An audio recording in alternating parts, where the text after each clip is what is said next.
A connection between siblings is hard to break, and it continues on after death for former FSU football player Devon Darling.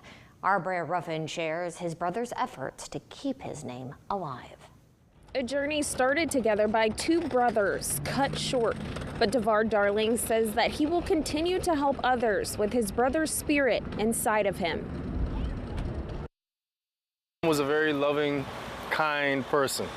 You know, he was a great athlete. Devon Darling describes the other half of his heart, his late twin brother Devon. Devon died in 2001 during FSU football spring conditioning, unknowingly carrying the sickle cell trait, leaving his family heartbroken and wanting change for athlete safety.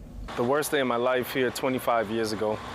We learned so much through his death, and starting the As One Foundation and the sickle cell awareness work that we do, sickle cell trait, the education of hydration, the importance of everything, has saved many, many other lives afterwards. Devon keeping his brother's name alive on the 25th anniversary of his death through awareness and action to hopefully save others.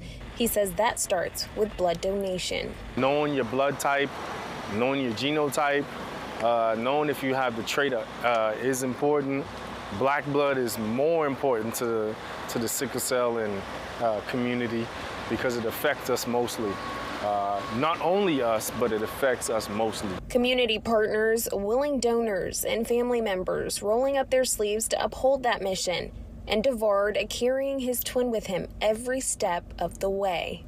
We were as one, inseparable. We did everything together, man. That was, he is me and I am him.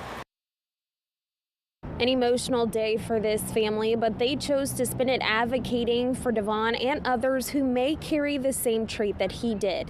His brother determined to keep his memory alive. Reporting at Florida State, Brea Ruffin, WCTV Eyewitness News.